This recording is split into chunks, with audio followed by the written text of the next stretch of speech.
درانی صاحب، ان کی غلطیاں اپنی جگہ پہ، کئی غلطیاں آپ کی ہیں. اب وہ اپنی غلطیوں کا جواز آپ کی غلطیوں سے تلاش کریں گے، آپ اپنی غلطیوں کا جواز ان کی غلطیوں سے تلاش کریں گے. تو یہ تو ہم ایک گرے ایریا میں رہیں گے ہمیشہ بحیثیت قوم. ہم غلط یا صحیح کو کبھی بلیک اینڈ وائٹ میں تو رکھ ہی نہیں پائیں گے کہ غلط غلط ہے اور صحیح صحیح ہے. اس میں سے غلط کیا ہے، صحیح کیا ہے؟ بسم اللہ الرحمن الرحیم. میرا خیال ہے عوام جو ہے وہ بڑے بہترین طریقے سے سمجھتی ہے کہ غلط کیا ہے اور صحیح کیا ہے. صحیح آئین پاکستان ہے. آئین پاکستان کہتا ہے کہ 90 دن میں انتخابات ہوتے ہیں. کوئی اسمبلی بھی مارز وجود میں اس وقت آتی ہے جب انتخابات ہوتے ہیں. یہ تمام لوگ جو گفتگو کر رہے ہیں ان کی ٹوٹل حیثیت کیا ہے؟ عوام کا ووٹ، میرا آپ کا ووٹ. ان کی کوئی حیثیت نہیں ہے. یہ میرا ووٹ ان کو لیجیٹیمیسی دیتا ہے، اور آج جو پارلیمان ہے وہ اس کو روک رہی ہے. اس پہ پوائنٹ پہ آگے جانے سے پہلے میں شاہد سعید صاحب کو تھوڑا سا تاریخ درست کرایا. تو انہوں نے کہا کہ جی عمران خان کے آنے سے شائستگی ختم ہو گئی ہے، کیونکہ ہمارے سینئر بھائی ہمارے علاقے کے بھی ہیں. میرا بھائی 1990 میں جب نواز شریف آیا تو اس وقت یہ شائستہ زبان تھی جو بے نظیر بھٹو اور نصرت بھٹو کی بھرنا تصویریں دیکھ رہا تھا، ان کو القابات سے نواز رہا تھا. جو وہ لینگویج یوز کرتا تھا وہ آپ بھول گئے ہیں. چھانگا مانگا کی سیاست، صحافیوں کو خریدنا، جرنیلوں کو رشوت دینے کا کام، ججوں کو خریدنا، یہ تو انہوں نے شروع کیا. ہم نے تو صرف یہ کہا کہ ملک کے پیسے چوری کیے ہوئے ہیں، جو کہ ایشو نہیں تھا اس وقت کی سیاسی اشرافیہ کے لیے. عمران خان نے کہا سیاسی اشرافیہ نے پیسے چوری کیے ہوئے ہیں، وہ ان کو گالی لگنا شروع ہو گئی. اور آج کے دور میں آپ نے یہ ایک بیانیہ بنا دیا کہ عمران خان بڑا جو ہے وہ الفاظی ٹھیک نہیں کرتا. سر پہلی بات یہ کہ میرا بھائی یہ کیس ہی غلط ہے. اگر نیب ذرا سی تحقیق کرتا تو ان کو پتہ چلتا کہ آپ کا کیس بنتے نہیں. 2 سوال جو تھے نا نیب نے دیکھنے تھے جس سے پتہ چلتا کہ یہ کیس ہے یا نہیں القاد ٹرسٹ کا.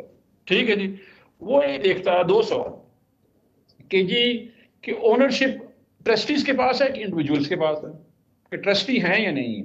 دوسرا، کوئی بائلا وائلیٹ ہوا ہے ٹرسٹ، کیونکہ یہ ٹرسٹ جو ہے اگر اس میں زمین جو ہے یہ ڈیزالو بھی کر دیں گے تو زمین جس سے ڈونیٹ کی اس کو واپس جاتی ہے. 1973 میں آپ کی پارٹی جو تھی نا، نیشنل عوامی پارٹی جو تھی، جو کہ ولی خان صاحب ہیڈ تھے، جنہوں نے ہمارے آئین پہ دستخط کیا ہوا، کافی قابل احترام ہے. ان کے والد صاحب ہمارے لیے بہت بڑے لیڈر ہیں، خان عبدالغفار خان صاحب. میرا پورا خاندان ان کی بڑی عزت کرتا ہے. اسفل دیار ولی کی ہم بڑی عزت کرتے ہیں. ٹھیک ہے جی. تو بات یہ ہے کہ ان کو انہوں نے بین کر دیا، ذوالفقار علی بھٹو نے. ابھی یہ عوامی نیشنل پارٹی ہے، ان کا پوتا جو ہے اس وقت ولی خان کا، وہ پی ٹی ایم کا حصہ ہے اس وقت. آج بڑی اچھی بات ہے ان کی پارٹی اس کا حصہ نہیں ہے، لیکن اگر آپ نکالیں اس کی لینگویج اور ٹویٹر دیکھ لیں، آپ حیران رہ جائیں گے کہ یار یہ اتنے بڑے آدمی کا پوتا ہے، آپ ایمل ولی اتنے صاحب کی بڑے بات کر رہے آدمی ہیں؟ کا پوتا ہے. احمد ولی اچھا اچھا. احمد ولی اگر آپ ٹویٹر ٹائم لائن دیکھیں اور لینگویج سنیں، آپ حیران مجھے دکھ ہونا شروع ہو جاتا ہے کہ یار یہ اس کا پردادا خان عبدالغفار خان تھا، دادا جو ہے وہ ولی خان تھا. مطلب کہ آپ حیران رہ جائیں گے، جو اتنے ویژنری پشتون ہمارے جو ہے لیڈرز تھے. تو آپ ان کی زبان سنیں گے آپ کو دکھ ہونا شروع ہو جائے گا کہ یار کیا گفتگو کر رہا ہے بندہ. آج جو ہے نا جی، اگر آپ پارلیمان میں سنیں تو جنہوں نے ذوالفقار تنظیم بنائی، جنہوں نے لیاری گینگ وارز کے سرغنہ رہے، جو پولیس مقابلے کرواتے رہے، جو را سے ٹریننگ لیتے رہے، وہ یہاں پہ آ کے جو ڈان لیکس میں ملوث تھے، جو میمو گیٹ میں ملوث تھے، وہ تقریریں کر رہے تھے کہ عمران خان جو ہے دہشت گرد ہے.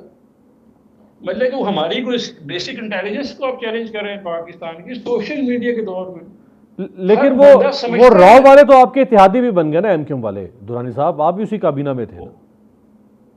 جی میرے اتحادی تھے. میں تو ان کو اس لیے بتا رہا ہوں کہ آپ کو تو ہم نے ایگزونریٹ کیا آپ کے پیس سے، آج پھر آپ وہی کیمپ کھولنا شروع ہو گئے ہیں بیکاز آپ کی بردست شفقت آ گیا. چلیں ہم نے تو ساری ایک بریک. زندگی